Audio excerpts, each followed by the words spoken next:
What does it mean that the vicegerent of God is the most knowledgeable? It is by God Almighty's mercy that He appoints a vicegerent in every era. Through the vicegerent, the purpose of creation, which is knowledge, can be fulfilled. Ahmed Alhasan says in his book, Ideology of Islam, the vicegerent of God is the knowledgeable one who is not in need of other people. Rather, he and his knowledge are indispensable to the people because God reveals to him everything that is new in the religion of God, and also reveals to him everything that the people of his time need regarding their religion. So the vicegerent of God must be the most knowledgeable.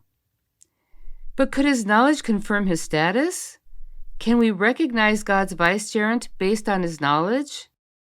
Sayyid Ahmed Alhasan answers this question in the same book. He says, the truth seeker can appreciate that the knowledge of what is new and settling arguments and disagreements among the people is evidence that confirms the status of God's vicegerent and corroborates the evidence of appointing a vicegerent of God through a text. Therefore, appointment by text is essential. As far as knowledge is concerned, for the truth seeker, it is supplemental to the primary evidence or appointment by text. But what kind of knowledge are we talking about? Are we talking about the one who is most knowledgeable in mathematics, physics, chemistry, biology, engineering, all languages, or other matters? Sayyid Ahmed Alhasan states in the book Ideology of Islam, what is obligatory knowledge is the knowledge that God's vicegerent is charged with communicating to the people. Therefore, it is essential for God's vicegerent to have a connection with God and for God to teach him what is necessary for communicating the message and delivering the truthful religion that God chose for the people. He also delivers whatever is new in divine rulings and settles arguments and disagreements among the people. Ahmed Alhasan also says, it is not obligatory for the vicegerent of God to know inductive, empirical, or even past religious knowledge, such as previous messages of the preceding vicegerents. What is obligatory regarding his knowledge is for it to be connected to God in order for God to teach him firsthand what he needs in his message that God sends him with to the people. But does this mean that the vicegerent of God is unfamiliar with the messages of the previous vicegerents? Actually, no. Sayyid Ahmed Alhasan says, this does not mean that the vicegerent of God must be unfamiliar with the messages of the previous vicegerents of God or the empirical or inductive sciences.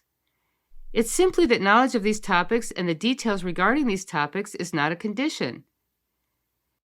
He could learn about the sciences by studying, through divine inspiration, or even both when necessary.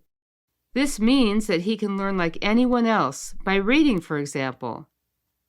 However, through divine inspiration, God bestows upon him more knowledge, since he is his vicegerent, especially when it's related to a religious matter, such as proving the existence of God or defending the religion in general. So naive beliefs, such as that the vicegerent must know all languages, or that he must be infallible in his knowledge of a language, or any other ignorant beliefs, such as leaving footprints in a stone as a requirement, can only indicate that a person who adheres to these beliefs is lacking in knowledge. So, the vicegerent of God is recognized by the divine text. He can also be recognized by the divine knowledge he possesses, that is, knowing what is new in matters of religion and settling arguments between people. However, these qualities serve only as supplemental evidence to support the essential proof, which is his appointment through a divine text. But the third item remains, which is the sovereignty of God. How can it lead to recognizing the vicegerent of God? This is what we'll discover in the next episode, so stay tuned.